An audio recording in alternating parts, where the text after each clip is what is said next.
Hello, Cancer. Welcome to Plaid, the Plaid Sheep Oracle. For this, oh, and happy Halloween. It's Halloween when I'm recording this.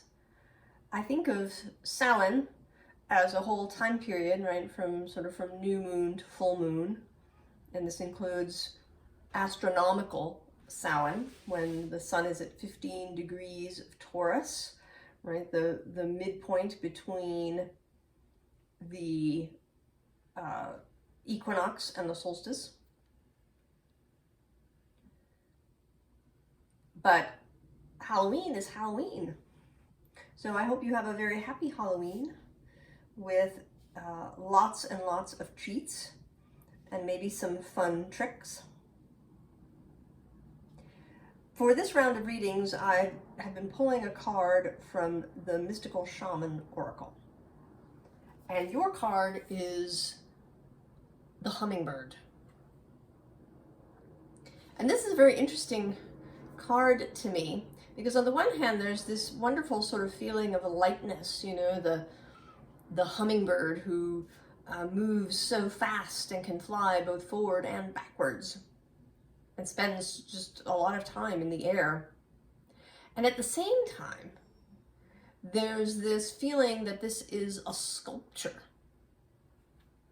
something cast out of metal, caught in mid-flight. And this shows up very much here in your reading. We begin with this routine underlying card in the Crow Oracle, the Urban Crow Oracle. And more than routine to me, right, in the morning going to work and perhaps the evening coming back, this feels like two completely different landscapes. And perhaps, since we are talking about air, two completely different mindsets. And this is sort of, it's coming up for me personally, in that I've just returned from a long trip. I went and I traveled in a bit in France and some in Italy, and I was gone for almost 4 weeks.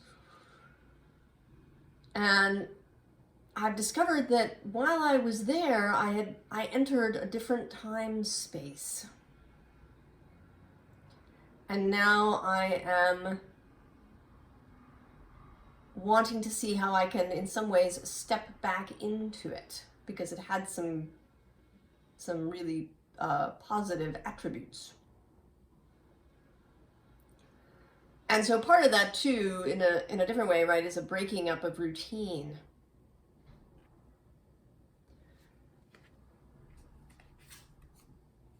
We have this freedom card. And this feels like your longing, Cancer. That you have this longing for freedom, a longing for your perhaps true nature, where you move with greater ease through a variety of landscapes, where you're not kept back by worries and concerns and anxieties about things. You know, in kind of a mundane way, oh, will there be too much sun, or will it be too cold, or will there be the right food for me to eat in some place? That you are sort of free from those concerns. In your true nature as a multi-dimensional being. But then we have the protection card come up. And we know, I know Cancer, I have a Cancer ascendant. This is kind of a default zone for us to rely on our shell, to close our shell, to snap our claws, to dig down into the sand. Because freedom can be can be anxiety producing, can be frightening.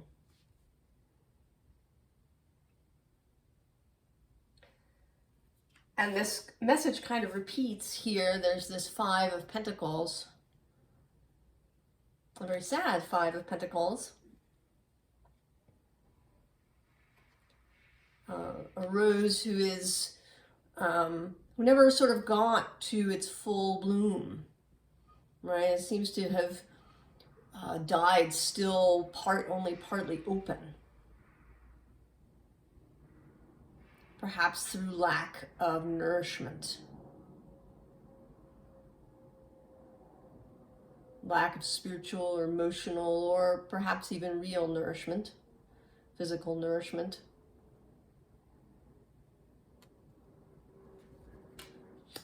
And yet right next to that is this Three of Pentacles and this mountain.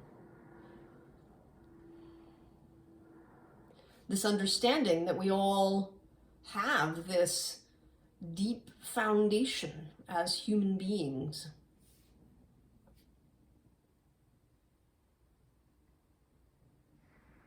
What's coming up is this idea that the universe is holographic. That is to say that every particle contains the whole of the thing. So that essentially everything that you need and everything that your body needs is actually here right now in this moment inside of you. That it needs only be released. Right? It's under there. But this is not what most of us are taught in the modern world, anyway. I do know some people who grew up in sort of very spiritual households where this notion was taught, but you know, it's only like 2 people out of hundreds that I've met in my life. Most of us, right, who live here in the modern world are taught a very materialist, solid, rational approach to living, right? You have to hack your way through. You got to work your way through. I mean, yeah, maybe there's, right, maybe there's assistance for some people. If you know the right people, maybe you make the right friends somewhere early on, right? That's the whole rationale for fraternities and sororities, right? That the right person will be around to give you a hand up when you need it. You know, that maybe some people are lucky, but that really, right, even if you get some luck, you got to work your way through. You got to protect yourself. You got to protect what you have, right? You got to, you know, have insurance and locks on your doors and virus protection on your computer and all of these things.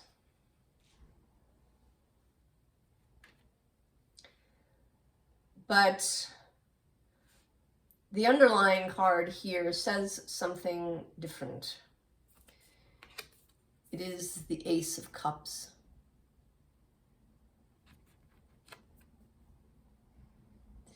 And this Ace of Cups, which today is shooting its beam of light, liquid light,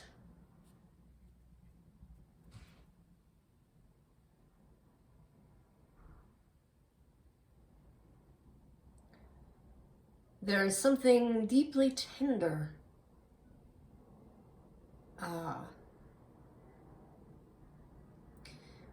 a message of love from the universe, from your wider self, from your invisible world fellowship.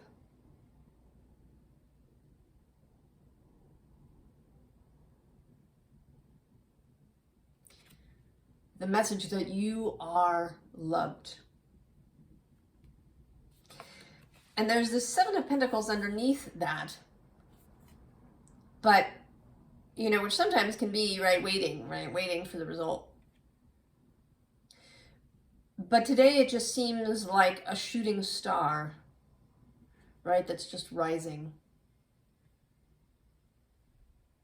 You know, not a staircase that you have to climb, but an escalator.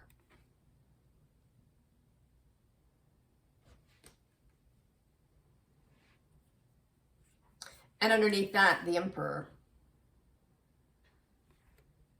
And this again feels like creation itself.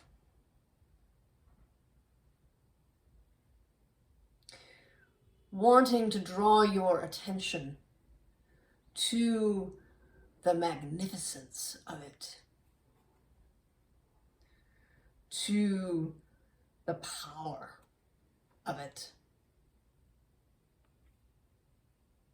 And the eclipse there, calling attention to the current eclipse tunnel. I do intend these as timeless, but the eclipse is now, and this is being highlighted here.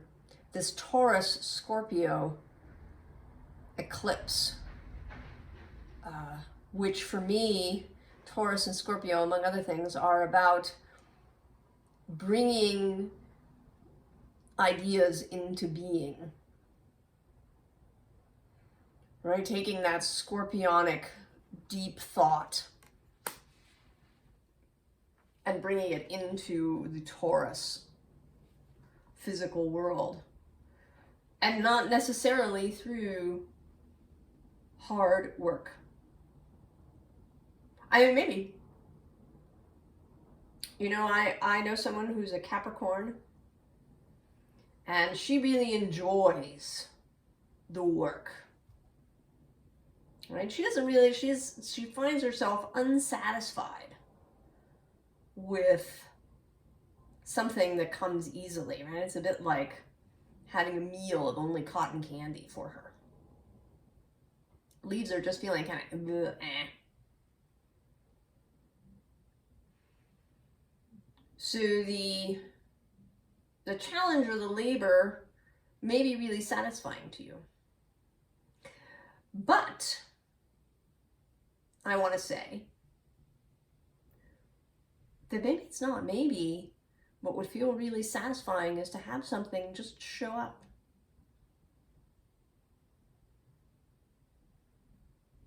To bring something into being in what we might call a metaphysical way.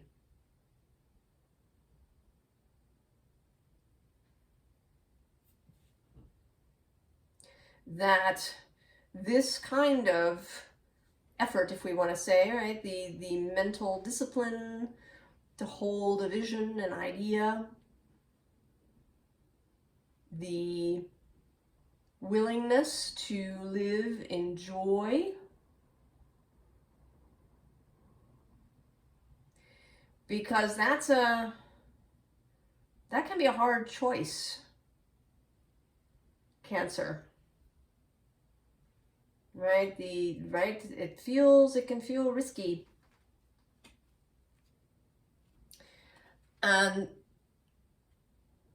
here, right, there's this little skeleton bird holding a heart. It seems very small and vulnerable in this image.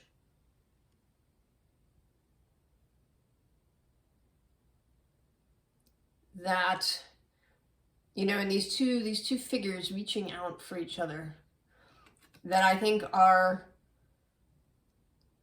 your parts, right? There's your kind of everyday self. And then there's this internal self that we could call it your inner child or your inner creative bit. The part of you that sees that emperor image, the great tree of the universe, And you're reaching out for each other.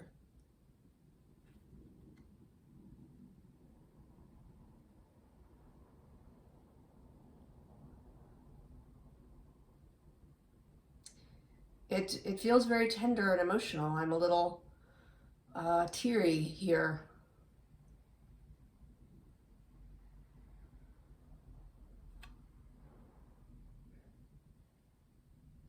I wish I could give you a hug, Cancer.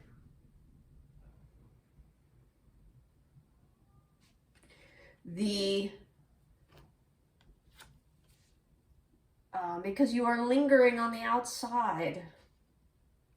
Right here, I mean, this Queen of Air, right, this Queen of Swords, she's a powerful figure.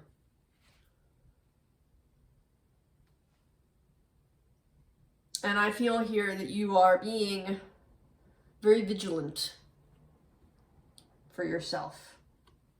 You're on guard.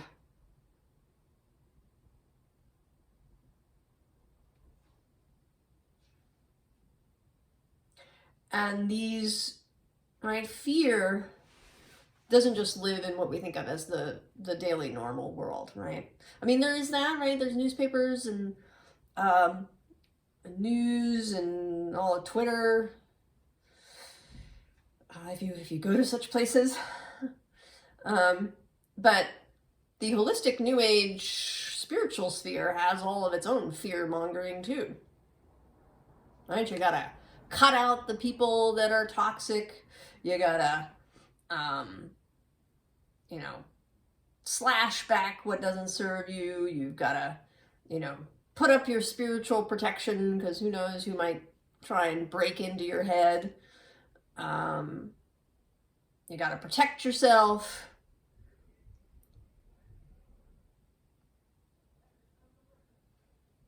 You gotta become unfuckwithable.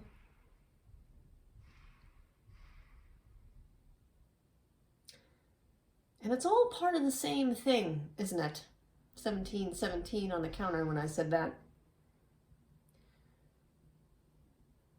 88, which is about power. And not power over, but personal power.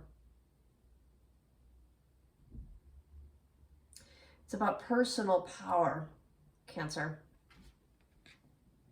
You are vigilant. Here you are. You're peeking through the keyhole at activity.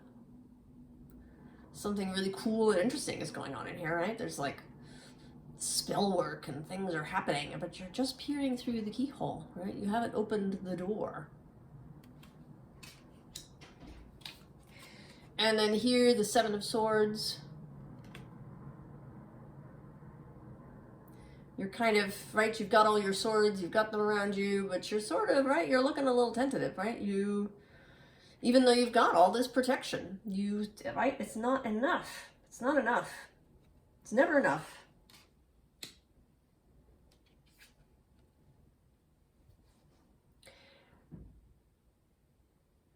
And then there's this relic card.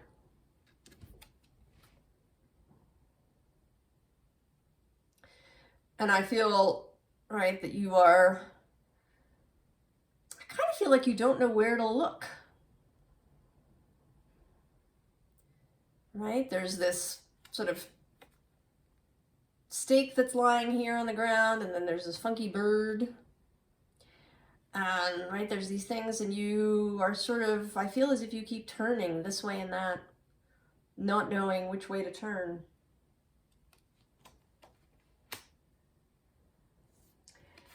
And so you retreat. Now this is the Six of Swords, which normally is kind of about movement. But today it feels like sort of an escape that isn't really a proper escape, right? You're not really having a cool fantasy that you're really reveling in, right? It's just hiding.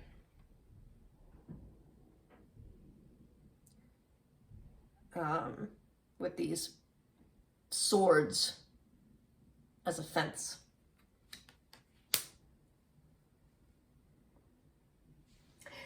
Now these next cards that are coming up are in the nature of advice. These first ones I bought in Italy on my trip. They're called the Vera Sibilla Italiana. They're kind of like the Lenormand. Simple scenes and caricatures. This dude, the letterato, is the writer, the author. And this Cancer is you.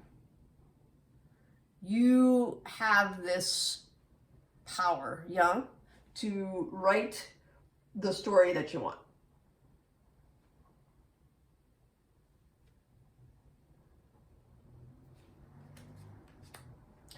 And here we have Il Vedovo, right, the mourner. Something has to die, Cancer. I think that's come up for somebody else. I can't remember now. It's been a long time. I didn't record any readings while I was gone. So everything's kind of a good 3 weeks back, 4 weeks back. But someone, I remember talking about the fact that while the death card is absolutely about rebirth, right, about the sort of cycle that we go through, that something has to die.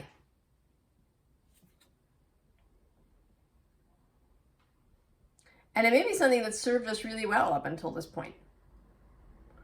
A way of being, a belief system, self-protection.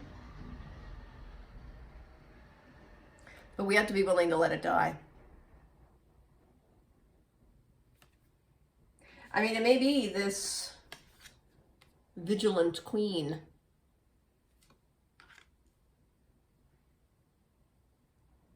This sort of really hard self-protection that has to be allowed to die. And that can feel very frightening. Not just, I mean, there is a grief there too, right? Saying goodbye to a companion that we've had for our whole life who's been there. This protector. But there's also a fear thing there. If we let the protector go, what's going to happen to us? Well, what's going to happen is that we're going to get some precious gifts. And we're going to have a reunion with some aspect of ourselves that we've lost. Right? We came into the world very open. So open that it was easy for our heads to get filled with other people's rules and agendas and fears. But that, right, that pure magical self, our wider self, has never left us, even if we lost connection with it.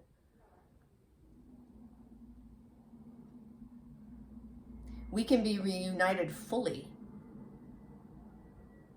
to be as open as we were when we were born or even conceived, but with adult wisdom, yeah, with discernment, right? We can turn this queen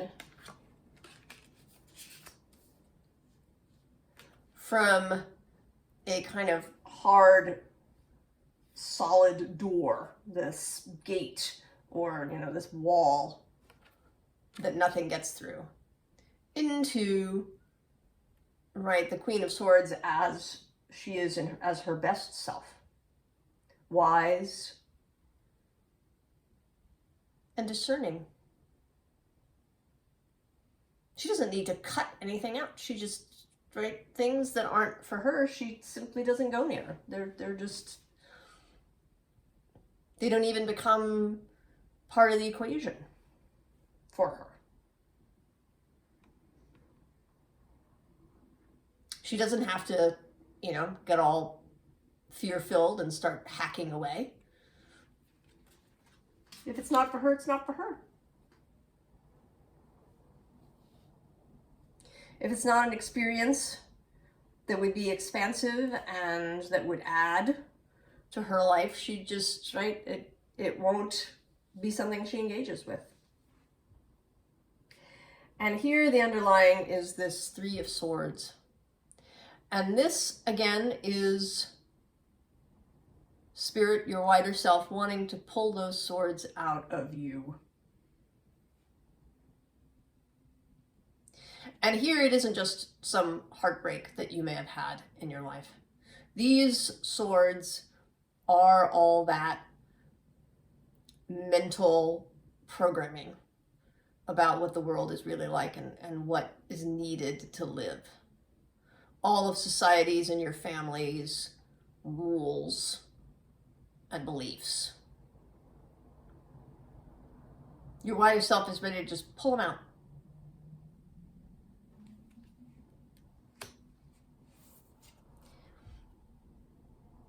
And then this Chariot, right, which has sort of a bunch of people in it, right? It's not the usual kind of chariot. You know, it's a little train, really, that's about to go, and there's a whole bunch of people and stuff.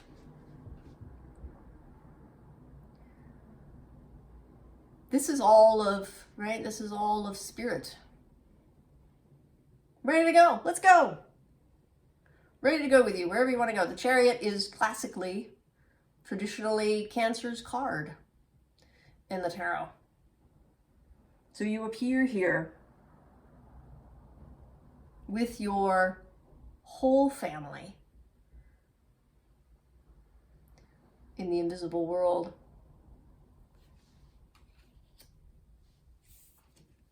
And then there's this King of Swords.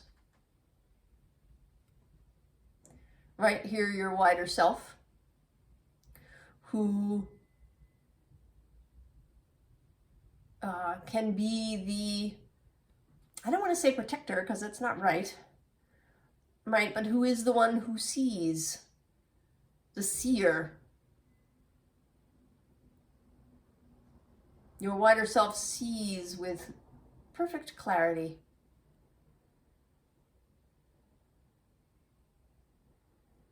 You can rely, right, on that sight so that you don't have to, you know, remain hyper vigilant and bury yourself in the sand and do things only the way other people do them so that nobody knows, right, that nobody notices you. And then there's this Six of Cups.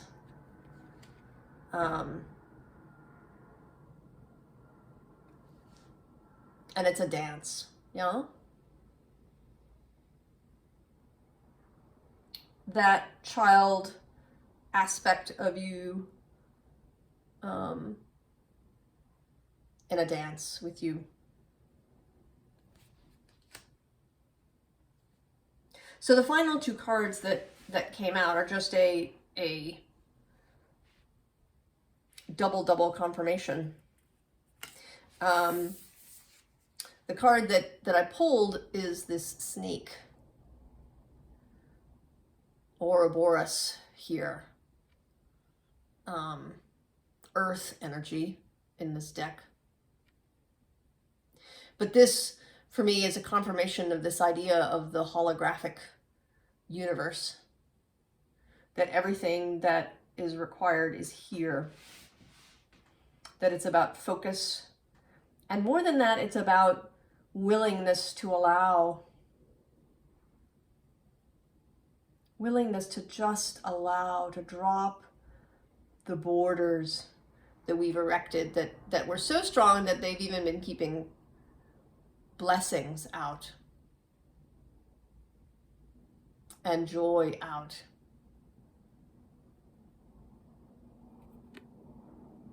You are whole, Cancer.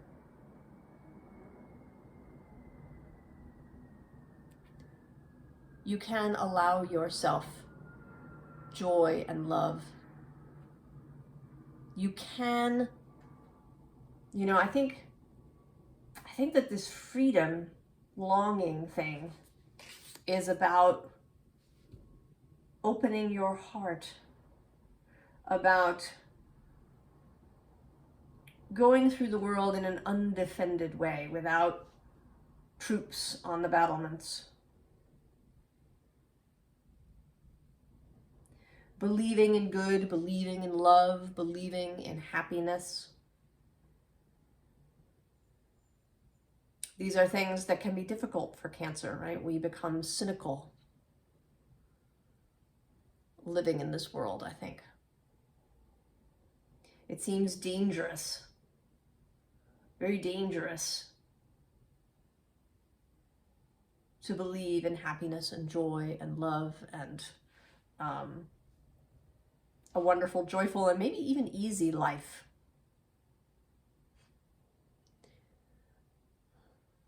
Also, nobody writes books, do they, about people who had an easy, fun life? But who cares? I say, Cancer. Who cares whether somebody could write a book about your life or not? Who cares if you choose to love?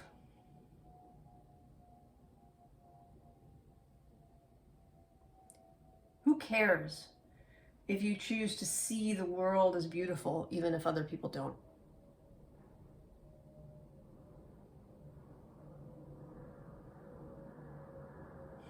There's a moment to use the phrase, fuck that. This is it.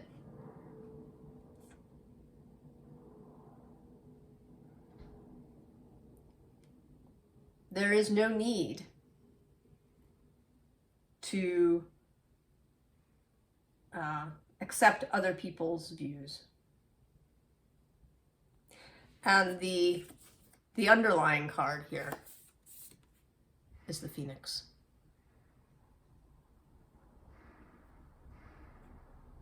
Complete transformation, right? The original Phoenix, right, burns completely to ash. And out of that blazing ash rises the new bird. And this is certainly a moment, Cancer. If you are watching this soon after I recorded here in this eclipse tunnel, this Samhain space, this scorpionic time,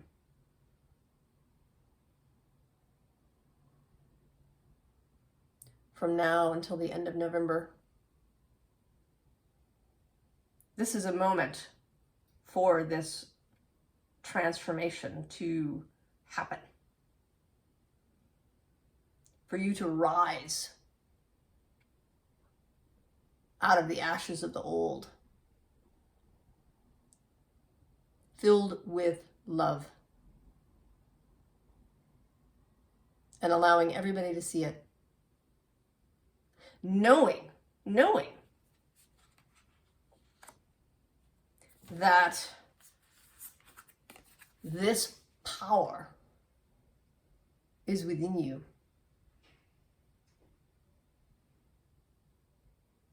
Stands with you, loves you, Cancer.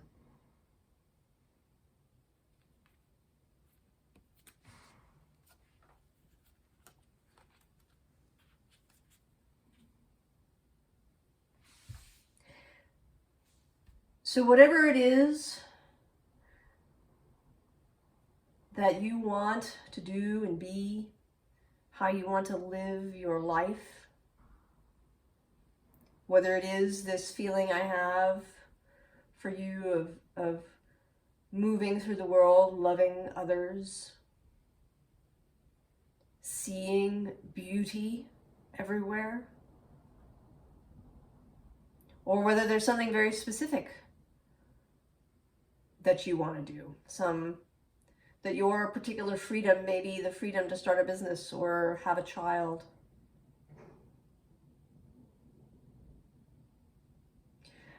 I wish for you, Cancer, that you feel, that you let yourself feel this love that exists for you. And that you allow yourself to move forward, to change, to rise out of the ashes. I wish you, as always, all the very best. And I will see you next time. So long.